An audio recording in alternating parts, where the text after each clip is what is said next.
Pemirsa, aksi para petugas lapangan dalam hal memulihkan jaringan listrik dan internet tuai pujian di media sosial. Mereka berpacu dengan waktu memulihkan jaringan listrik dan juga internet yang lumpuh akibat banjir dan juga longsor beberapa waktu lalu di Aceh. Kita langsung dengarkan kisahnya pada sore ini sudah bergabung dari luar studio dengan narasumber dengan Bang Furkan, petugas PLN Aceh Tengah dan juga Bang Rusdi, Chief Executive Officer CEO Aceh Link. Langsung saya sapa, selamat sore Bapak-Bapak. Assalamualaikum. Bang Furkan, Bang Rusdi, saya selalu keduanya. Waalaikumsalam. Terima kasih Reno. sudah meluangkan waktu, saya apresiasi. Pemirsa di rumah juga apresiasi. Kita akan bacakan dulu ya, kita punya kurasi dari komentar netizen terhadap aksi para petugas lapangan. Saya akan perlihatkan langsung ke layar berikut. Saya langsung bacakan apa saja komentar dari netizen. Kita akan bacakan cuitan dari akun X @titos gitu ya. Terima kasih atas jasamu ya Pak. Semoga Bapak-Bapak PLN sehat semuanya. Kemudian juga dari @wahyu_S108 yang menyebutkan panjang umur buat para pekerja lapangan. Kalian pahlawan sesungguhnya. Dan ini juga mendapat respon dari Kepala BP BUMN Doni Oskaria mengapresiasi ya mendalam atas dedikasi para petugas di lapangan dan juga petugas PLN menunjukkan keberanian dan keikhlasan yang luar biasa. Saya apresiasi atas kerja dari beberapa pihak termasuk juga dari ini ya provider internet. Tentu kita akan kurasi juga nanti apa statement untuk para petugas di lapangan untuk internet. Saya mau ke Bang Purkan terlebih dahulu. Bang Purkan, respon Anda dari statement tadi, komentar netizen. Itu satu hal komentar Mas dari lapangan ya Pak Noh. Mana kita ketahui bahwa bencana di ini memang berat, bukan hanya untuk PLN, terutama kalau kami di sini masyarakat Aceh Tengah yaitu kita Nonggayo, listrik bukan hanya sekedar terang tapi penopang kehidupan, baik itu rumah masjid, usaha kecil maupun fasilitas kesehatan. Nah, dalam kondisi yang saat ini memang medan itu tidak mudah. Banyak titik yang hanya bisa dicapai dengan berjalan kaki, pada awalnya hanya bisa ditembus dengan via udara, Pak Noh. Baik, sebari kita siapkan. Ya, bagaimana? Ada yang Anda sampaikan sebelum saya potong? Nah, untuk di kami di sini ya semua dilakukan secara manual karena belum bisa akses untuk alat beratnya ataupun kren untuk bisa kita kerjakan. Namun dari para petugas tetap bahu-membahu, alhamdulillah, dan masyarakat Aceh Tengah sendiri ikut serta membantu bersama TNI, masyarakat, dan juga Polri, dan juga dari Pemda dari Aceh Tengah sendiri, Pak Noh. Baik, Bang, kita kan sembari memutarkan video yang Anda kirimkan. Mungkin bisa Anda gambarkan apa yang Anda lakukan bersama teman-teman sembari kita siapkan gambarnya. Mungkin Anda bisa bercerita dari sini story-nya bagaimana awal pengerjaannya di tanggal berapa dan berapa lama yang dibutuhkan, Bang Purkan. Nah, di sini saya fokus di Aceh Tengah ya Pak Noh. Karena di Aceh Tengah sendiri itu kami harus bekerja secara manual yang seharusnya bisa siap 1 jam 2 jam. Ini kita harus bekerja dari pagi sampai dengan sore. Yaitu dengan biasanya kita hanya butuh 3-4 orang untuk kita kerjakan kegiatan tersebut. Misalnya mendirikan satu tiang. Ini saat ini kita membutuhkan sampai 15-20 orang untuk mendirikan satu tiang besi yang tingginya sekitar 12 meter, Pak Noh. Untuk kita menghidupkan pelanggan yang terisolasi dari lumpur. Oke, apakah ada dari satu petugas yang informasinya ini tersengat listrik, Pak? Ini daerah mana ya yang tersengat listrik? Di daerah Anda atau di daerah Aceh lainnya? Bukan di daerah tempat kami, Pak. Kami di Aceh Tengah, itu yang informasinya itu ada di Aceh Tamiang. Itu sudah diklarifikasi juga oleh tim humas kami dari UID Aceh. Baik.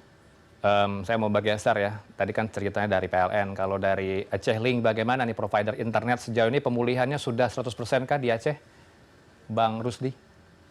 Ya, saat ini kami terus berusaha memperbaiki ya, karena kemarin dampaknya itu banyak sekali site-site FO kita yang terputus.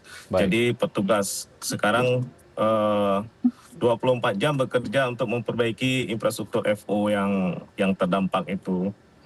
Sebagian besar kita banyak yang kena di daerah Aceh Utara dan sedikit di daerah Banda Aceh seperti itu.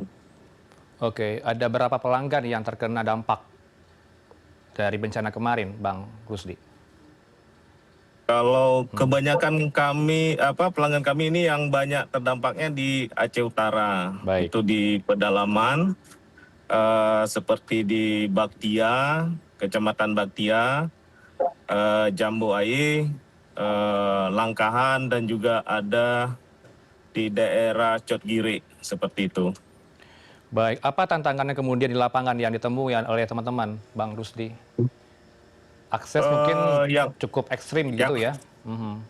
Ya, yang paling pertama sekali adalah suplai arus ya, listrik ya, PLN ya. Di mana kalau listriknya padam ya tentunya kami menghadapi kendala ya. Jadi targetnya kami pertama hidupkan dulu beberapa titik, kita pasangin genset. Karena waktu kejadian itu semua komunikasi terputus, Pak. Mhm. Jadi tidak ada sinyal, tidak ada listrik, jadi tidak ada warga tidak bisa berkomunikasi keluar. Oke. Jadi saya perintahkan kepada petugas Aceh Link yang ada di lapangan, hidupkan dulu beberapa titik, kemudian sediakan akses internetnya, kasih open semua, sediakan genset untuk pengejasan HP dan supaya mereka bisa segera online dan mengabarkan ke keluarga mereka. Hari itu memang sangat terisolasi ya, jadi keluarga di luar itu sangat bertanya-tanya bagaimana kondisi saudara-saudara mereka yang ada di daerah yang terdampak. Alhamdulillah dengan adanya Aceh Link mereka bisa berkabar keluar gitu, Pak. Baik, saya kembali bergeser ke Bang Purkan. Bang Purkan ini juga dapat komentar ya dari beberapa pihak soal kelistrikan yang ada di rumah sakit. Ini bagaimana kemudian mengakomodir listrik-listrik yang ada di RSUD dari teman-teman? Terima kasih, Kano. Untuk kita di Aceh Tengah sendiri, alhamdulillah kita mempunyai PLTD Ayangan yang bisa beroperasi secara island system ataupun isolated. Nah, di sini kita mensimulasi semua jaringan yang dengan kapasitas terbatas yaitu 600 kW dan juga BBM yang terbatas, di mana kita tahu sama-sama itu kita masih terisolir dari akses dari luar. Nah, itu kami upayakan 3 rumah sakit utama di kita itu, Rumah Sakit Dr. Beru, Rumah Sakit Pandika, Rumah Sakit Gayo Medical Center, itu menjadi suplai utama kita, termasuk dengan pusat telekomunikasi itu Telkom, kita suplai dari PLTD. Ini juga dapat support ya dari tim BKO Kalimantan Selatan Tengah. Ini bagaimana cerita awal mulanya? Tiba-tiba ada BKO dari luar kota. Itu total semua untuk Aceh itu Pak ada 240 BKO dari semua unit dikirim oleh PLN Pusat. Begitu cepatnya PLN Pusat bergerak untuk pemulihan listrik di Aceh, Pak. Salah satunya itu 240 ditugaskan di Aceh Tengah untuk sementara. Baik. Sambil menunggu alat berat, Pak. Terakhir saya mau ke Bang Rusdi, bagaimana kemudian memastikan semua akses internet ini bisa terjangkau di semua titik yang terisolir juga? Terakhir dari Anda. Ya, langkah yang paling signifikan adalah memasang koneksi alternatif ya, karena untuk jaringan fiber optik itu butuh waktu, Pak. Oke. Jaringan alternatif ini mungkin kita bisa gunakan Starlink untuk kita distribusikan ke pelanggan-pelanggan kita, Pak, dulu. Supaya mereka bisa hidup dulu, Pak, internetnya. Baik. Semoga ini juga akan diterima oleh semua kalangan begitu ya, di kalangan yang terisolir juga akan terjangkau internet di sana. Terima kasih luar biasa, apresiasi sekali lagi ke dua belah pihak ini. Kami juga turut mengundang dari pihak lain, nampaknya durasi tidak cukup begitu mengundang semua pihak yang bertugas dari provider telekomunikasi juga butuh suara, tapi kami akan cari lain waktu untuk apresiasi juga ke pihak mereka. Terima kasih untuk bapak-bapak berdua waktunya, Bang Purkan, petugas PLN Aceh Tengah dan juga Chief Executive Officer CEO Aceh Link, Bang Rusdi. Selamat sore, assalamualaikum.